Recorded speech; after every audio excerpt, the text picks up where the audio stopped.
Assalamualaikum warahmatullahi wabarakatuh. Jumpa lagi bersama saya Adi di channel Ngulik Sejarah. Dan pada video kali ini saya akan kembali lagi membacakan suatu kisah misteri. Kali ini masih tetap berjudul Tanah Wakaf Tumbal Pesugihan. Cerita kali ini memasuki part yang ke-6 sekaligus menjadi part terakhir dari keseluruhan alur ceritanya. Yuk, daripada kalian penasaran bagaimana akhir dari kisah ini, mari kita langsung saja menuju ke ceritanya ya teman-teman. Oh ya, untuk kalian yang belum subscribe dulu dan nyalakan tombol lonceng notifikasinya agar kalian tidak ketinggalan video-video menarik selanjutnya dan cerita-cerita terbaru selanjutnya dari channel ini. Yuk langsung saja kita mulai ceritanya.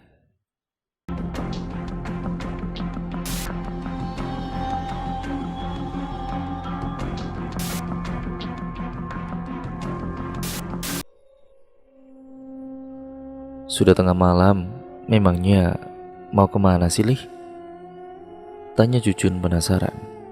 Mumpung tanggal 1 Suro, guruku minta datang agar aku bawa air darinya. Gali menjelaskan, suaranya tersamarkan dengan suara deru kendaraan yang melintas. Air apa? Air doa? Dikirain anak kota gak percaya begituan, ejek Jujun. Orang kota apanya, aku tetap orang Pasir Maung.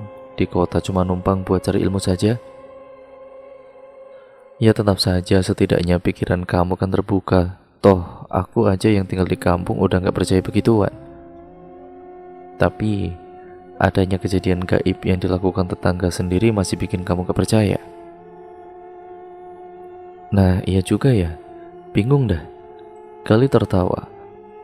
Lagi-lagi tawa lelaki itu tersamarkan dengan berisiknya suara mesin yang melintas di jalanan desa. Padahal hampir tengah malam, tetapi aktivitas warga yang berprofesi sebagai pembuat bata merah terus saja beroperasi sampai pagi buta. Tiba di ujung perkampungan, Jujun dikagetkan dengan sebuah rumah yang begitu megah. Di depannya terdapat patung kuda yang berdiri dengan kedua kaki belakangnya, sementara kaki depan terangkat ke atas seperti hendak menerjang musuhnya. Rumah bercat putih itu berdiri persis di depan pemakaman umum. Jujun jujur merasa ketakutan, terlebih saat itu suasana sedikit mencekam. Gali turun dari boncengannya, lalu kemudian mempersilahkan Jujun untuk memasukkan motornya. Ada dua pilar putih yang megah di depan rumah. Pilar yang paling kecil dililit ular piton. Jujun hampir saja melompat takut sampai akhirnya Gali menjelaskan itu hanyalah patung, sama halnya seperti patung kuda itu. Gali mengetuk pintu beberapa kali. Tidak lama kemudian, seorang perempuan membuka pintunya dan mempersilahkan dua orang itu untuk masuk. Tunggu di sini ya, gak lama kok. Jujun mengangguk. Lelaki itu mengawasi keadaan rumah yang kosong melompong. Beneran kosong karena hanya ada sofa tunggal di ruang tamu yang kini dia duduki. Sementara ruangan besar yang masih bisa dia lihat benar-benar tidak ada apa-apa. Padahal dia mengira rumah semewah ini pasti dipenuhi dengan furniture yang tidak kalah megah. Jujun kembali menunduk. Lelaki itu bersandar dan merasa nyaman karena punggungnya terlalu lelah mengejar Bilal dari sore. Jun, panggil Gali membuat Jujun yang terpejam sejenak terperanjat karena kaget. Balik, tanya Jujun. Iyalah, ngapain di rumah orang? Ayo, keburu ngantuk? Atau mau cuci muka dulu? Gak apa-apa, gak usah. Nanti juga tersapu angin segeran lagi kok. Gali mengangguk lalu berjalan mendahului Jujun. Di tangannya kantong kresek berisi botol dan juga sesuatu dalam kresek lainnya dengan bentuk kotak. Bawa air sama apa? Tanya Jujun penasaran. Ah, kepo kamu. Jujun mencibir, menyalakan motornya lalu keluar dari gerbang besar dan bangunan megah itu. Perjalanan dari rumah sang guru ke kampung Pasir Maung ternyata memakan waktu hampir 2 jam lamanya. Bukan karena jaraknya yang jauh, melainkan kondisi jalan yang tidak bersahabat dan juga motor yang kehabisan bensin. Untung saja ketika motornya mogok, jarak dari tempat itu ke pom bensin eceran tidak begitu jauh. Mereka hanya harus berjalan kurang dari 30 menit saja. Sampai di kampung pasir Maung ada yang tidak biasa. Menjelang subuh seperti sekarang ini biasanya kampung sedang sepi-sepinya. Tetapi ini berbeda. Lampu musola menyala dan banyak orang di sana. Selain itu, orang-orang hilir mudik menuju jalan arah villa. Cucun bertanya-tanya sementara Gali susah mengetahui yang sebenarnya. Karena sebelum melihat Aji ditemukan di saung atau gazebo dekat villa. Semakin dekat suasana duka semakin terasa. Terdengar tangisan memilukan beriringan dengan lantunan ayat suci dari dalam musola.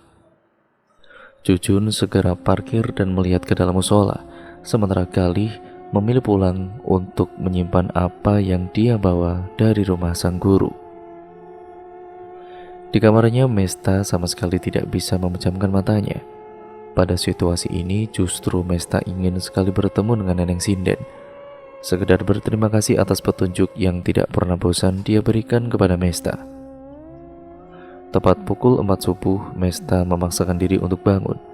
Dilihatnya sang bibi yang terlihat begitu stres meringkuk di kursi jati dengan bantalan busa setebal 8 cm. Dia buru-buru mengambil selimut dan juga menutup tubuh ringkihnya dengan selimut itu. Pintu samping tertutup. Untuk pertama kalinya, Mesta merasa sedih dengan keadaan itu. Dia berjalan ke arah dapur, membuka lemari dan mengambil bokor sirih. Tanpa ragu, Mesta menyimpan bokor itu di tempatnya, semata agar dia datang dengan menjatuhkan bokor itu seperti biasanya. Tidurlah, tugasmu sudah bagus. Mesta berbalik, tidak ada siapapun di sana. Diliriknya sofa tempat pipi berbaring.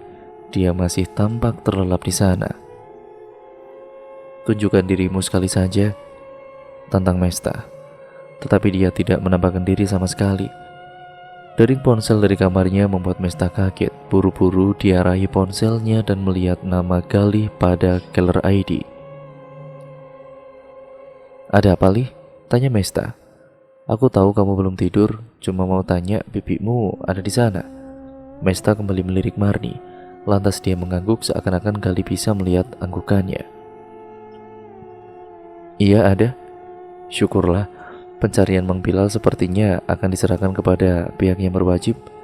Seiring dengan ditemukannya jenazah anak-anak, mungkin bisa dijadikan bukti bahwa Bilal menumbalkan mereka demi kepentingan pesugihan yang dia ikuti. Mesta merasa sedih. Sejujurnya, meskipun Bilal kadang menyebalkan, tetapi dia baik dan juga perhatian. Sayang sekali, keserakahannya membuat dia gelap mata dan melakukan hal-hal yang tidak beradab seperti itu. Memangnya bisa diperkarakan? Nggak tahu juga, namanya juga usaha. Maaf ya, karena itu keluargamu. Kuharap kamu nggak marah kepada aku dan warga yang berusaha menjebloskan dia ke penjara. Saudara sekalipun jika berbuat salah ya salah. Kita hidup di negara hukum dan harus menegakkan hukum dengan patuh. Mesta ingin sekali melihat ekspresi Gali saat ini. Dia hanya bisa membayangkan dengan mendengar suaranya. Ya sudah, aku di musola. Habis sholat subuh, pemakaman akan dilaksanakan. Kenapa pagi-pagi sekali? Tanya Mesta padahal dia ingin ikut ke pemakaman. Lebih cepat lebih baik. Oh, oke. Sambungan telepon ditutup. Mesta kemudian duduk di ujung tempat tidur lalu perlahan kesadarannya hilang. Cahaya terang tiba-tiba menyilaukan matanya. Mesta mengerjap dan melihat gadis cantik berbaju biru sedang bernyanyi di kolodok atau teras bambu di rumah panggung. Rambutnya panjang sepinggang, hitam legam dan bercahaya. Gadis itu bermata bulat. Tetapi Mesta bisa melihat dengan jelas ada kurat kesedihan yang disembunyikan dari indahnya mata itu. Dia mendekat, sayangnya gadis itu menjauh. Dia berjalan dengan anggukan di atas pijakan tanah yang berdebu. Manakala sandal yang terbuat dari kayu itu menapak di tanah, maka debu mengambang sekitar 10 cm dari permukaan tanah. Gadis itu membuat Mesta berusaha keras untuk mengingat seseorang. Sayangnya semakin jauh dia berpikir, semakin kabur ingatannya.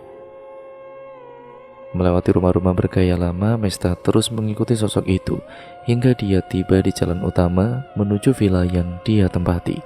Namun, suasana jelas berbeda. Rumah Mang Bilal tampak lebih bagus dan baru, meski model dan gayanya masih sama dengan yang Mesta ingat. Tidak ada rambatan daun sirih di benteng jalanan setapak menuju villa, yang semua nyaris tidak dipagari. Mesta berlari kala melihat kerumunan. Dia melihat villa yang sama dengan yang dia tempati, kebun jeruk yang sama, dan ada kolam yang sama sekali tidak berbeda. Ada kerumunan di sana dan seorang pria keluar dari dalam kolam seraya menggendong gadis berbaju biru dengan rambut panjang. Kepala Mesta tiba-tiba berdenyut nyeri. Sosok itu adalah sosok yang sama dengan gadis yang sedang bernyanyi di depan rumah panggung tadi. Dalam gendongan lelaki bertubuh kurus, gadis itu sudah tidak bernyawa. Mesta kembali ingat dengan jenazah Mita yang baru saja diangkat dari kolam beberapa waktu lalu. Keadaannya sama persis. Di tengah sakit kepala yang begitu menyiksa, Mesta menyadari sesuatu. Gadis berbaju biru dengan rambut hitam legam itu adalah Neneng Sinden. Mesta seakan mendapatkan gambaran bagaimana caranya dia kehilangan nyawa. Cahaya terang kembali menyilaukan. Mesta diikuti telinganya yang berdengung serta rasa sakit di kepala. Dia membuka mata dan ternyata ada di kamarnya. Dilihatnya jendela, hari sudah siang. Sarapan seperti biasa sudah terhidang di meja, tetapi Bik Marni tidak ada di villa. Kejadian semalam sungguh membuat Mesta lega sekaligus bingung. Lega karena pada akhirnya semua misteri terpecahkan. Bingung karena dia sendiri masih tidak menyangka bahwa Bilal adalah biang kerok dari semua kejadian di kampung ini. Terdengar ketukan pintu berkali-kali. Selain itu, namanya terus dipanggil. Tanpa ragu kemudian Mesta membuka pintu. Sungguh tidak terduga ayah dan juga ibunya berdiri di hadapan Mesta kala itu. "Ibu," pekik Mesta. Dia menghambur di pelukan ibunya dan menumpahkan segala rasa takut yang selama ini dia pendam sendiri. "Kamu kuat, kamu hebat. Ayah dan juga ibu sudah mendengar semuanya dari warga di depan. Ibumu terus-menerus memaksa untuk menyusulmu karena firasat buruk. Iya, berkali-kali ibu mimpi kamu didekati makhluk jahat yang hendak membawamu ke dunianya." "Ih, amit-amit, Bu. Maaf, Mesta baru bisa bangun tidur habis subuh, itu pun ketiduran." Mesta membawa kedua orang tuanya untuk duduk. "Tak apa, sebaiknya kamu juga melanjutkan tidur. Ya biar kamu tidak seperti itu, Nak."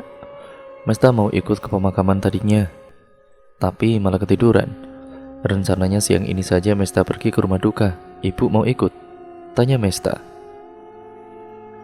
Ibu lelah, perjalanannya terlalu panjang saking kangennya sama putri ibu. Tempat tidur Mesta. "Mesta sayang, Bibi tahu ketika kamu membaca surat ini Bibi sudah tidak ada di sisimu. Apalah artinya hidup Bibi di kampung ini tanpa separuh nafas Bibi? Apa artinya hidup kalau belahan jiwa yang Bibi cintai menderita di luaran sana? Rasa percaya orang-orang kampung juga sudah sirna seperti debu yang tersapu air hujan. Bibi dan juga mamangmu harus menanggung sesuatu yang dituduhkan. Terserah kamu berdiri di pihak yang mana.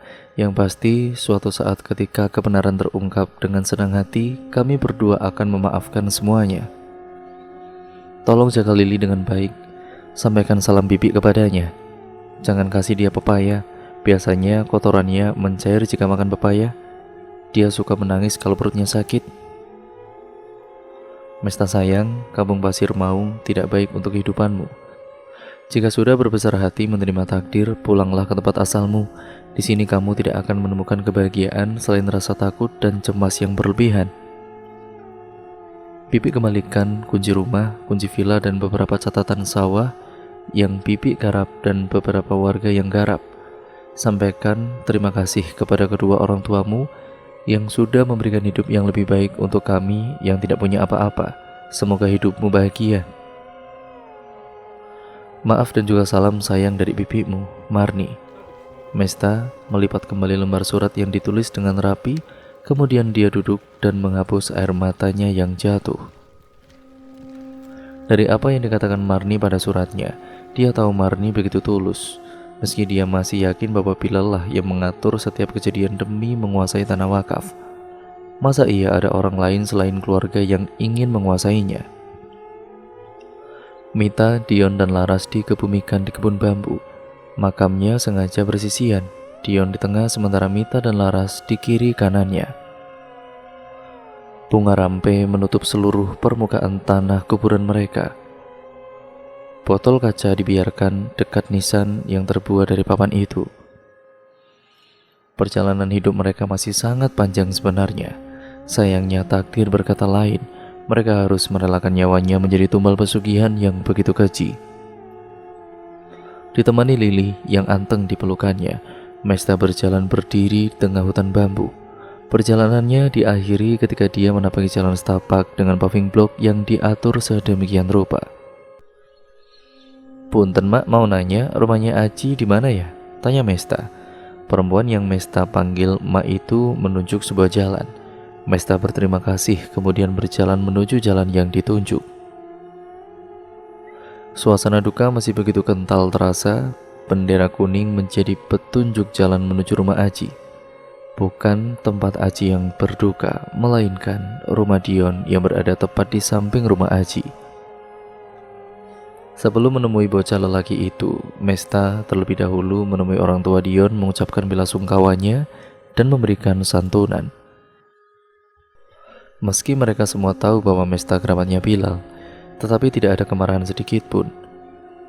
Cerita-cerita kebaikan Dion semasa hidupnya bergulir begitu indah dari setiap bibir yang sedang membicarakannya di rumah duka. Mesta mendengarkan dengan penuh rasa sesal. Kesedihan kembali menyeruak manakala dia melihat ibu yang melahirkan Dion terus-menerus menghapus air mata yang tidak bisa dibendung lagi. Sekarang sudah ketahuan siapa pelangnya kan? Kita juga akhirnya tahu siapa yang membuang bangkai ayam dan membuat darahnya tercecer ketika pertama kali Neng Mesta datang ke kampung ini. Ingatan Mesta kembali menerawang ke masa di mana dia baru pertama kali datang. Benar juga, tidak ada yang berani masuk ke area villa. Tidak mungkin ada orang luar yang mencoba mencelakai atau menjahili. Semua misteri yang berhasil dipecahkan seperti kepingan puzzle yang akhirnya Mesta temukan. Sangat masuk akal jika Bilal berusaha meneror Mesta ketika pertama kali dia datang agar Mesta tidak betah tinggal di sana lama-lama. Semua warga juga percaya bahwa adanya Neneng Sinden adalah rekayasa dari Bilal demi menakut-nakuti semua orang. Itu adalah satu-satunya hal yang Mesta tidak percaya. Jelas-jelas perempuan itu sering didatangi. Bahkan seperti sedang ingin menunjukkan penyebab kematian perempuan itu, Mesta dihadirkan dalam mimpi seolah-olah dia kembali ke masa lalu. "Ibu yang sabar ya, maafkan saya," ucap Mesta. Setelah itu dia berpamitan untuk menemui Aji. Remaja bertubuh tinggi itu terlihat lebih tegar ketika ia ditanya-tanya di villa. Berbeda dengan keadaannya sekarang, terlihat begitu memprihatinkan. Ibunya selalu berkata Aji sering menangis atau diam-diam berteriak mengagetkan semua orang. Ceng Amin sudah meruqyah sekali, tapi Aji gak kuat, dia muntah hebat sampai gak sadar.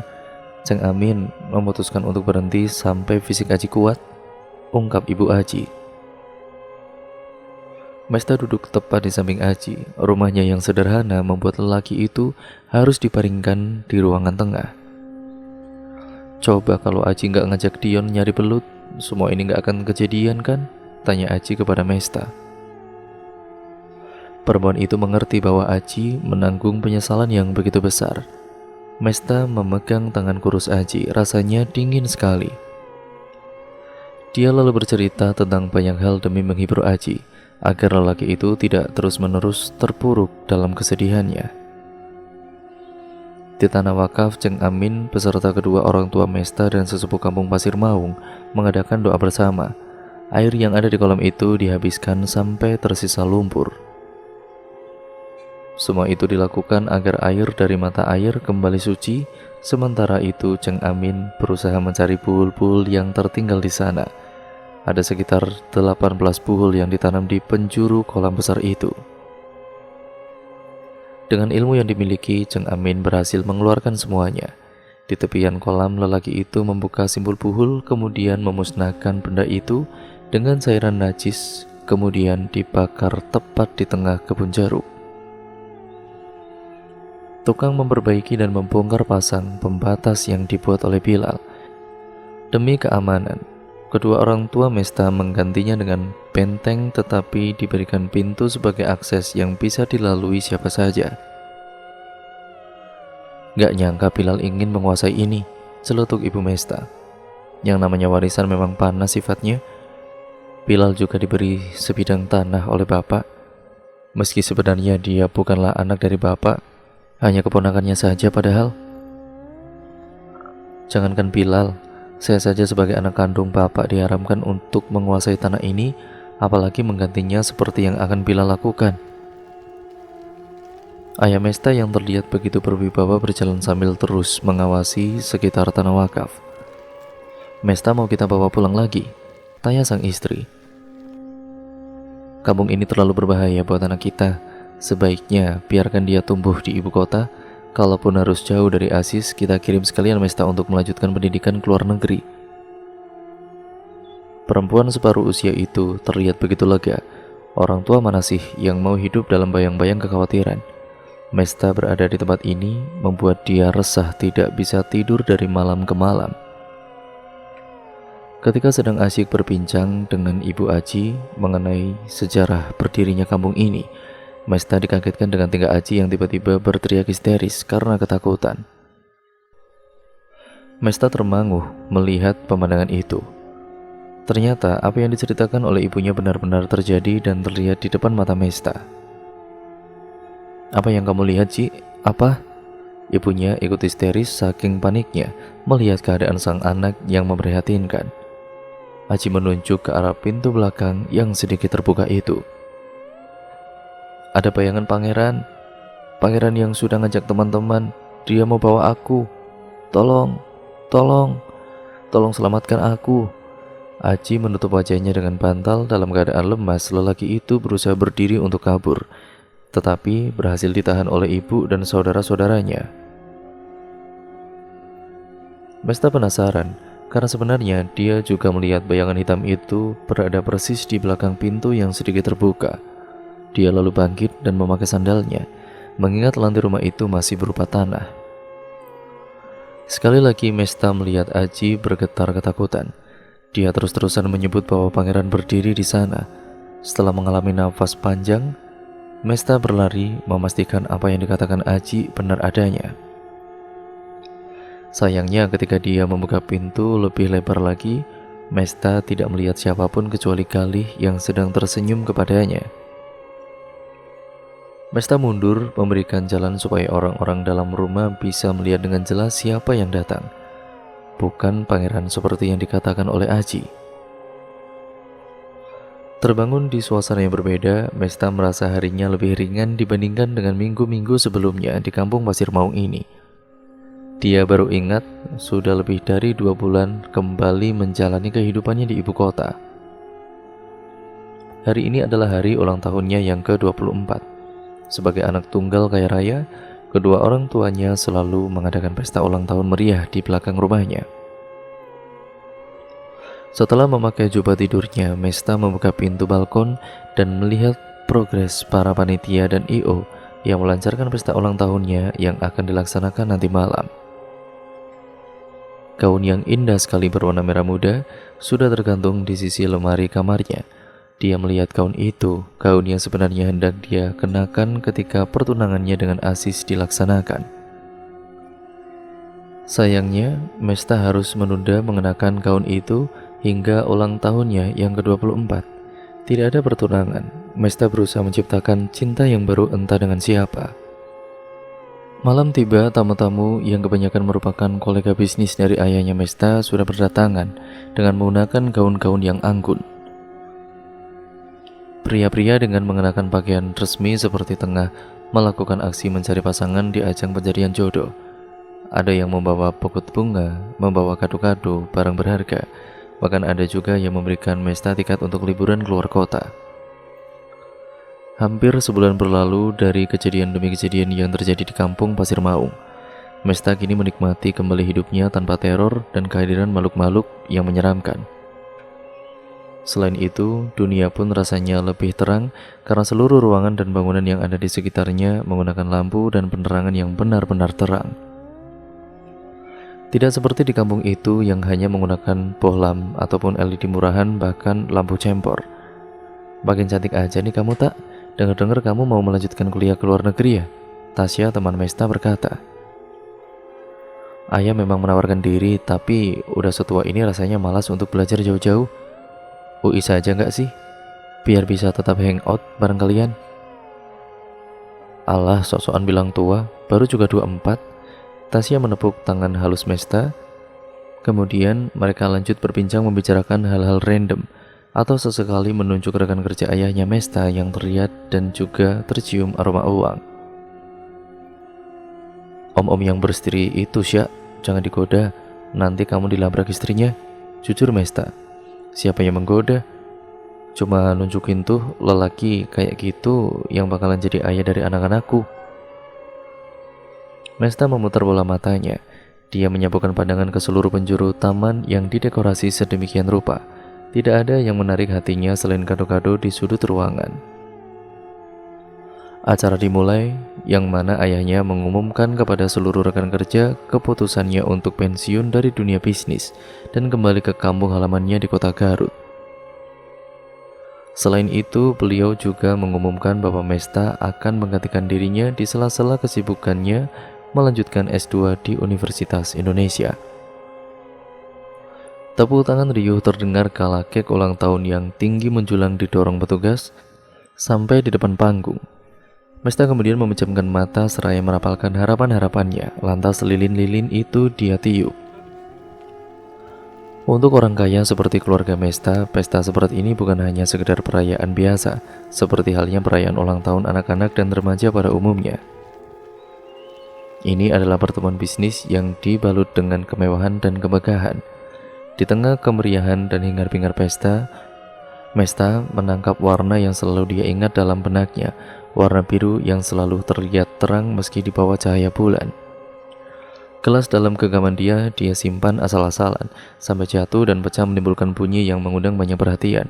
Mesta menunduk meminta maaf dan mengikuti sosok itu sampai ke dalam rumah. Jantungnya berdegup kencang, ketakutan yang dia rasakan di kampung Pasir Maung kini dirasakan kembali. Rasanya 2 kali lipat lebih menakutkan mengingat rumah yang dia tempati sebesar ini. Tidak ada siapapun di sana selain para pelayan yang sibuk mengisi makanan kosong di meja prasmanan. Lihat orang pakai baju biru kesini nggak? Tanya Mesta kepada salah satu pelayan. Pelayan lelaki berwajah datar itu menuju ke arah tangga. Selangkah demi selangkah semata menapaki anak tangga itu. Dia tidak bisa tergesa mengingat pakaian ketat yang menyiksanya. Tepat di tengah tangga yang melingkar itu, si Mesta bisa melihat dengan jelas ke arah puncak tangga. Semakin jelas gadis manis berambut hitam legam dengan baju biru persis seperti baju Melayu. Tunggu, Mesta berteriak dengan suara lantang.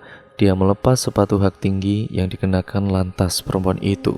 Kemudian setengah berlari mengejar sosok yang hanya dia lihat dari belakang itu. Tiba di puncak tangga, sosok yang Mesta lihat berbelok ke kamarnya. Tanpa ragu Mesta buru-buru menyusul, tidak ada siapapun di sana. Dia berusaha mencari keluar kamar tepat di balkon, mencari ke kamar mandi, balik pintu dan tempat-tempat yang dia yakini ada di sana. Putus asa, Mesta kembali ke balkon dan melihat suasana pesta dari atas. Semua tampak bahagia menikmati jamuan dan hiburan yang dia sediakan. Matanya sekali lagi menangkap sosok itu dengan anggun dan gemulai. Perempuan muda berbaju biru dengan rambut hitam legam berjalan melewati gerbang rumahnya yang terbuka lebar. Tidak ada waktu untuk mengejarnya. Mesta menganggap kedatangannya sebagai ucapan selamat karena dia berulang tahun. Anggap saja begitu. Ketika hendak keluar dari kamar, matanya ini tidak sengaja menangkap sebuah benda yang tergeletak di atas tempat tidur. Bentuknya persis seperti kerang yang dimiliki Aji, tetapi terlihat lebih kecil, lengkap dengan rantai berwarna emas yang melingkar. Mesta tersenyum, rupanya dia datang dengan membawa hadiah untuknya. Sebuah kalung yang indah dengan liontin berbentuk kerang berwarna ungu. terlihat serasi dengan baju yang Mesta kenakan saat ini. "Tak," panggil Tasya. Mesta yang tengah bercermin seraya memasang kalung itu di lehernya terperanjat kaget. "Kamu dicariin juga, ngapain sih di sini?" tanya Tasya. "Lagi nyobain ini." Dengan takjub Mesta melihat keindahan dari kalung yang dia kenakan. Tiba-tiba saja setelah mengenakan kalung itu, Mesta merasa aman dan terlindungi. "Astaga, kado dari siapa sih? Norak amat. Ini tuh kayak oleh-oleh kalau kita pergi ke pantai mana gitu," ejek Tasya. Memang benar kalung ini tidak akan sebanding dengan kalung yang Mesta terima dari rekan-rekan bisnis ayahnya. "Orang spesial yang ngasih kalung ini?" "Sya, sangat spesial pokoknya." "Alah, kirain yang dibawa itu lebih spesial lagi," goda Tasya. "Hah, siapa?" Mesta berpikir dengan keras. Siapa gerangan yang mencari dirinya? "Ada yang nungguin kamu di bawah? Gila, ganteng banget. Sumpah ya Tak, itu tipe gue banget." Tasya mendramatisir hal itu. Mesta hanya menggelengkan kepalanya, tidak habis pikir yang ada di otak Tasya hanyalah cowok dan cowok. Siapa sih? Jadi penasaran. Keduanya kembali berbaur dengan para tamu di pesta. Mesta mencari sosok tampan yang diceritakan Tasya. Sempat mengira sosok itu adalah Aziz atau mantan-mantannya yang lain. Tetapi hal itu ditepis mengingat Tasya pasti mengenal siapa saja yang pernah berhubungan dan mendekati Mesta. "Selamat ulang tahun cantik," ucap seorang lelaki. Suara itu terdengar begitu familiar. Mesta seperti dalam mimpi kala melihat Gali di hadapannya. Biasanya lelaki itu memakai kaos ala kadarnya, dengan celana hitam, cungkring dengan topi khas petani. Kadang baunya bau lumpur dan bau amis jika habis panen ikan. Tetapi lelaki yang berdiri membawa buket bunga mawar di hadapannya ini benar-benar berbeda. Aromanya tidak beda dengan aroma laki-laki yang sering warawiri di kantor ayahnya. Mesta takjub sampai lupa berkomentar. Bahkan rambut yang biasa tertutup dudukui itu pun kini terlihat klimis seperti eksekutif muda. "Mulutmu nanti kemasukan lalat loh Tak," ejek Gali. Mesta mengerjap, kemudian dia tersenyum dan menerima buket bunga itu dengan senang hati. Dia mengerling ke arah Tasya lalu mengedipkan kedua mata dengan genit, seakan menunjukkan kepada sahabatnya bahwa inilah lelaki yang menemaninya berlibur di kota Garut. Tasya hanya bisa melongo melihat Mesta dan kebahagiaannya yang baru. Perempuan itu tidak menyangka Mesta benar-benar bisa move on setelah meninggalkan ibu kota dan berlibur di Garut. "Siapa yang ngasih tahu alamat ini? Ibumu yang ngasih undangan waktu jemput kamu pulang dari kampung Pasir Mau?" "Ah, ibu." Mesta tersipu malu, lalu mengajak Gali berkeliling untuk dikenalkan dengan beberapa saudara dan menyapa ibu ayah Mesta.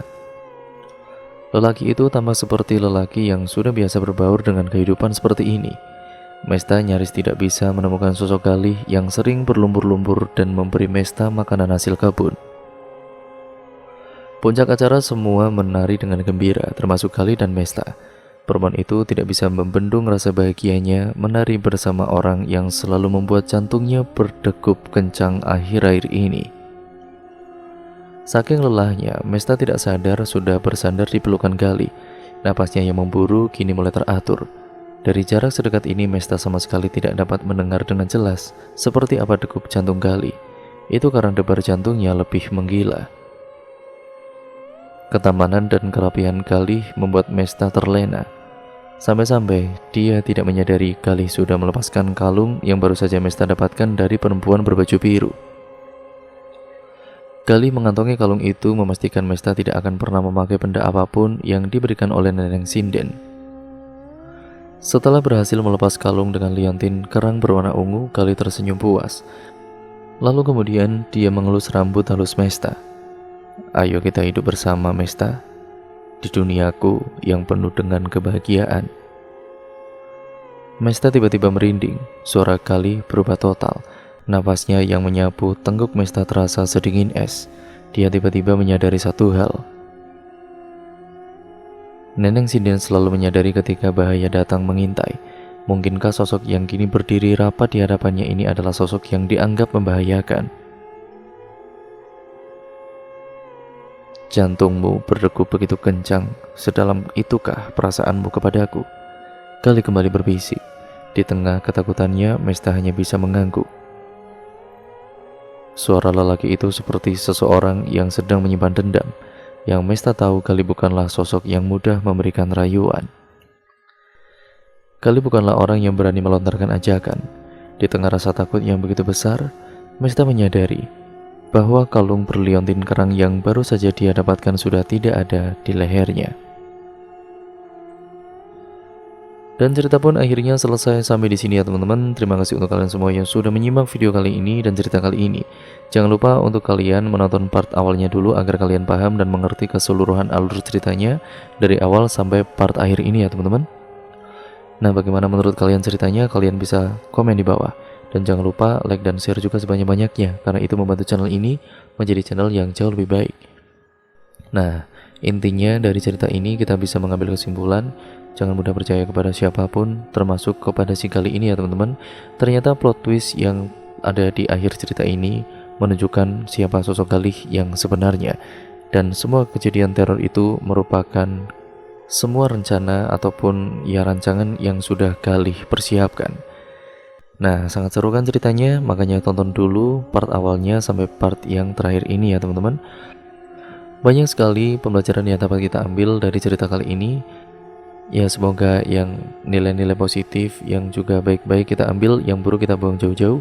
Jadikan itu sebagai pembelajaran untuk kita semua ya teman-teman, agar kita menjadi manusia yang jauh lebih baik. Sekian video ini saya akhiri, kurang lebihnya mohon maaf ya teman-teman. Apabila menyesalkan kata ataupun narasi saya kurang jelas atau mungkin terlalu cepat atau terlalu lambat, saya mohon maaf yang sebesar-besarnya. Sekian video ini saya akhiri, kurang lebihnya mohon maaf. Wassalamualaikum warahmatullahi wabarakatuh.